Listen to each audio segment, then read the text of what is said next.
Porque o critério único que os crentes usam, se é que eles tinham que usar algum critério, o Evangelho não nos ensina a usar critério nenhum para entrar na indevassabilidade do coração humano, mas o critério que eles usam para separar esse joio desse trigo, a semente boa das três inaproveitáveis, é a frequência à igreja. Então o cara está ali, o Evangelho deu fruto. Não, ele chegou aqui há 40 anos, já está aqui, olha, há 40 anos, ele não falta. Eu vejo pastores dizendo, eu falto, mas esse aqui não falta. Este aqui é a fidelidade da igreja. Aquele cara que está ali, naquele ambiente, esse é o que dá fruto. É o que carrega muito banco, é o que ajuda a montar barraca nas quermesses da igreja, é o que vai fazer trabalhos e atividades, é o que ajuda os pastores na mudança. Enfim, esse está dando muito fruto.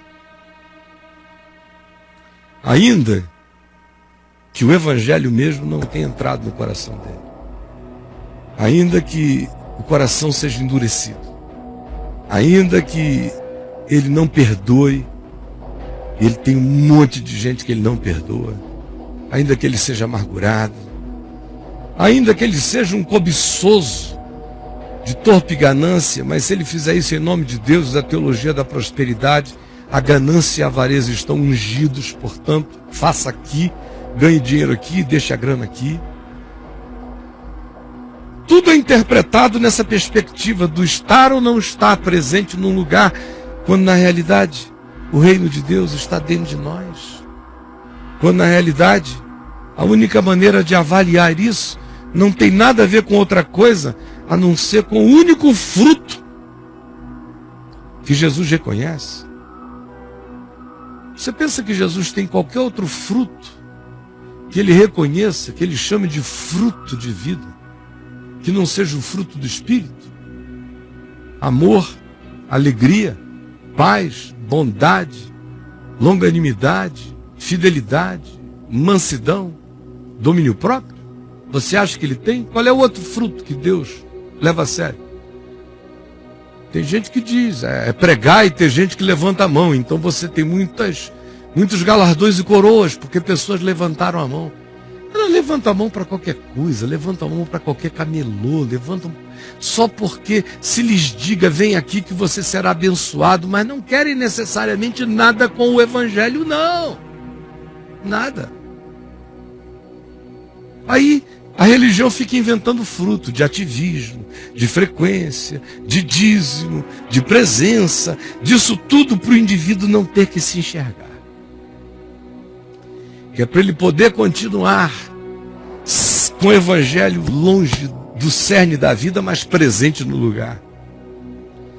Para ele continuar na superficialidade que não produz nada. No coração ele se escandaliza com Deus, com Jesus, ele se torna um ateu crente.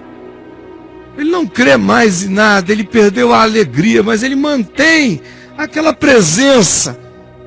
E milhões estão assim, são terrenos, são terras superficiais, o Evangelho não lhes penetrou, são pedregosos por dentro, mas porque mantém a frequência, embora sejam amargurados para com Deus, todo mundo diz, esse aí dá fruto. Toca na igreja, faz coisas para a nossa missão, dá dinheiro. É porque ele não quer ter que lidar com os problemas, com as amarguras, com as crises, com as revoltas do seu coração. A mesma coisa com tudo. Portanto, o templo está entupido é justamente daqueles em quem o Evangelho não caiu em boa terra. Também está cheio de gente em quem a palavra caiu em boa terra. Mas são poucos. A maior parte se tornou religiosa, mantém a casca dura, mas o Evangelho não lhes penetrou o coração. A minha pergunta para você é simples. Você, porventura, é daqueles que durante anos e anos e anos pensou que ter o Evangelho na vida era estar presente na igreja? Você pensou assim? Ou ainda pensa? Que ter o Evangelho na vida é estar presente na igreja? Que o grande fruto e sinal da presença do Evangelho no coração de um indivíduo é que ele tem que fazer parte de um grupo, não importa que grupo seja, desde que esse grupo tenha uma placa de igreja. E que, se não for assim, o Evangelho não deu fruto na vida, porque a única maneira do Evangelho dar fruto é através desse gargalo. E o fruto do Evangelho não é amor, alegria, paz, bondade, benignidade, longanimidade, fidelidade, mansidão, nem domínio próprio. O fruto do Evangelho é trabalho, é ativismo, é contribuição financeira, é disposição para fazer coisas aqui e ali, para servir a todo mundo que sejam os deuses da comunidade. Foi isso que você aprendeu? E é assim que você está? Sem nada do Evangelho. Ao contrário, você ficou tão distante do Evangelho que hoje, quando você me ouve ensinando as coisas mais básicas do Evangelho, você se escandaliza. Ou então você diz, tudo que o Caio ensina é verdade, mas é impraticável. Como alguém já chegou aqui a me dizer, tudo que você diz é verdade, só não é praticável. Imagina só, Deus ensinando para nós uma verdade que não seja praticável. Esse Deus seria o diabo, meus irmãos. O que Jesus, quando Jesus diz vai e faze, é porque é possível fazer, é possível ser, é possível encarnar. Agora me responda, não sei se eles captaram a pergunta ali dentro. Você, durante muito tempo, pensou que ter o Evangelho era ter uma igreja? No sentido físico? Me responda, será que até hoje é isso que você pensa?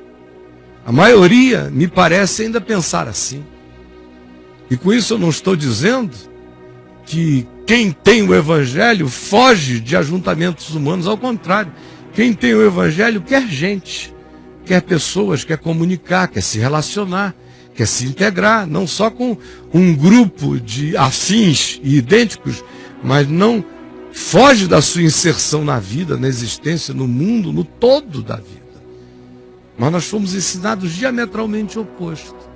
E o Evangelho virou a frequência à igreja e a fidelidade à instituição. E deixou de ter qualquer coisa a ver com Jesus e o fruto do Espírito Santo. Dar fruto é evangelizar muito, distribuir folheto, chatear os outros nos ônibus, sair pregando no metrô sem pedir licença.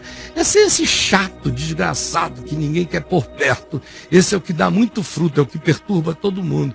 E chega em casa e anarquiza a mulher, bate nos filhos, espanca todo mundo, e depois diz, aliandores cântaros labacaias, lá na reunião de oração, e sai surtado de novo. Vamos ser honestos. Olhe para o seu próprio coração, veja. Se tem evangelho aí dentro, que evangelho que está aí dentro? Me responda. Você, porventura, é daqueles que pensa, que acha que ter o Evangelho na vida é estar presente na igreja, entre aspas? Igreja, entre aspas, é a igreja instituição, fenômeno humano, histórico, econômico, social, político, geopolítico. Igreja sem aspas é a igreja de Deus. Portanto, eu estou perguntando é na igreja com aspas. No fenômeno histórico, que começa, que termina. A igreja de Deus, coluna e baluarte da verdade, as portas do inferno não prevalecerão contra ela. Mas as igrejas dos homens, meu Deus, onde está Laodiceia? Fechou a porta. Há 1.700 anos atrás. Onde está a igreja de Éfeso? Fechou a porta há 1.600 anos atrás. Onde está a igreja de Jerusalém? Tem lá gente de Deus, tem igreja de Deus lá, mas aonde está aquela igreja de Jerusalém? Onde? Onde estão?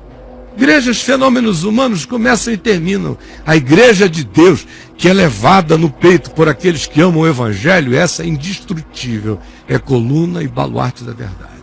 A com aspas é o fenômeno humano. Portanto, eu trato do fenômeno humano. Você, porventura, é daqueles que pensa ou acha que ter o Evangelho na vida é estar presente na igreja? Esse é o sinal, esse é o fruto? Me responda com honestidade. Se um dia foi, eu sei que tem gente que já sabe que não é. Mas se você chegou aqui e ainda hoje, com a mente você já entendeu que não é, mas com as emoções você ainda está escravizado a esse sentir traumatizado, que no fim No desespero é o que faz o Nietzsche da vida declarar que Deus está morto, quando o cara vê que aquilo não faz sentido mesmo. Aí todo mundo se escandaliza de você na hora que você diz: se Deus é isso, Deus eu não quero. Por isso eu tenho dito e repito, os únicos ateus que eu conheci na vida são os ex-crentes. São os ex-crentes. Porque para quem não teve esse background, o ateísmo não existe. Isso não é uma consideração. Não é.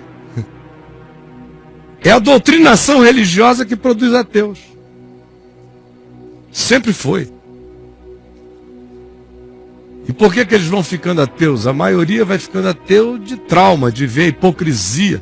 Aí associava Deus aos representantes humanos e diz: Deus não existe, porque esses caras são o diabo. E se Deus permite que esses caras ajam em nome dele, Deus é um licencioso, é um Deus Lula, um Deus leniente, que diz: eu não sabia de nada. Outros se tornam ateus na prática do ministério. Os grandes ateus que eu conheço são esses líderes evangélicos que estão por aí, os líderes cristãos. São os grandes ateus. É o cara que brincou tanto de Deus, falou tanto em nome de Deus, explorou tanto em nome de Deus, ganhou tanto dinheiro em nome de Deus, comeu tanta gente em nome de Deus, abusou, manipulou tanta gente em nome de Deus, que perdeu todo o temor do Senhor e virou um ser diabo, um ser gelado. Esse é o ateu. Esse é o ateu. É geralmente aquele que fala em Deus o dia inteiro e vive contra Deus e contra o Evangelho, que tem forma de piedade, mas na vida lhe nega o poder. Esse é o ateu, esse é vomitável. Me responda. Será que o falso evangelho que lhe foi anunciado fez você pensar, porventura, que aqueles que estão na religião é que carregam o evangelho, e quem quer que não esteja naquele ambiente não tem evangelho?